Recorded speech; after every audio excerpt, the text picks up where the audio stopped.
बेंकफोरा गोदाननिफ्राय गोदान मोनफा मोनफा रुल बाहायबोगासिनो दङ। बेबायदिनो स्टेट बेंक अफ इन्डियाबो दिनै 2020 मायथाइयाव 1 जानुवारि खालारनिफ्राय मोनसे गोदान रुल लागू खालामदों आरो बे रुलानो जाबाय नोंथांमोना जुदि एटिएम मेसिनाव नोंथाङा गावनि डेबिट कार्डजों जुदि रां दिहुनोब्ला नोंथाङा ओटिपि जेनेरेट खालामनांगोन आरो मा समाव खालामनांगोन आरो बेसेबां रां दिहुनबा नोंथाङा ओटिपि जेनेरेट खालामनांगोन बेखौनो आंनि नैबे भिडिअनि गेजेरजों फोरमायगोन।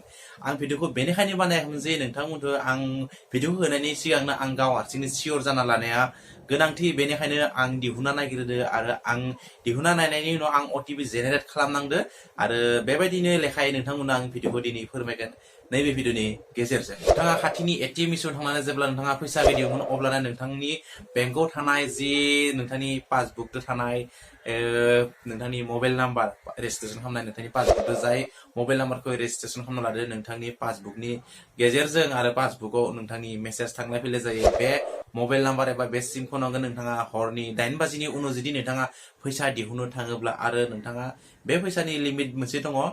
मोनानि 9 बाजिनिफ्राय फुंनि 9 बाजिसिम नोंथाङा जेब्ला 10,000 रां दिहुनगोन नोंथांनि एटिएम मेसिनाव नोंथाङा गावनि डेबिट कार्डजों अब्ला नोंथाङा ओटिपि जेनेरेट खालामनांगोन आरो बेनि थाखायनो नोंथाङा गावनि रेजिस्ट्रेसन मबाइल नाम्बार एबा मबाइल फनखौ एबा सिम कार्डखौ नोंथाङा लांफानांगोन मबाइलजों आरो बेयाव ओटिपि फैगोन आरो बे ओटिपिखौ थुनायनि उनावसो नोंथाङा 10,000नि सायाव रां दिहुननो हागोन, नङाब्ला नोंथाङा ओरैनो फैनांगोन। आं बेनिखायनो भिडिअखौ बानायाबो आं सियर जाग्रोनि आरो नोंथांमोनाबो बेफोरबायदि खैफोदाव दा गोग्लैयो आरो खैफोदाव गोलैयालासेनो नोंथांमोनखौ बासायनाया आंनिबो गोनांथि, मानोना नोंथांमोना बेफोरबायदि खैफोदाव दा गोग्लैयो। बेनिखायनो आं गाव सियर जाना लादो, बेनि उनाव नोंथांनो मोननो आं बे भिडिअखौ बुंनानै आपल'ड खालामनो सानदों।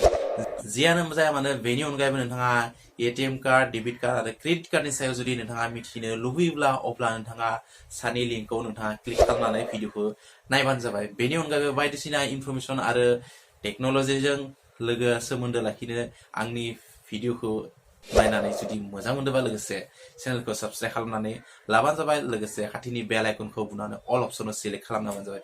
बेफोरबायदिनो अरायबो मोजां इनफरमेसन आरो टेकनिकेल भिडिअजों नोंथांमोनखौ लोगो मोननाय मिजिंजों दिनै एसेयावनो नोंथांमोननिफ्राय बाय हामबाय आरो नेक्स्ट भिडिअ लोगो मोननाय मिजिंजों दिनै एसेयावनो नोंथांमोननि गेजेरनिफ्राय बाय।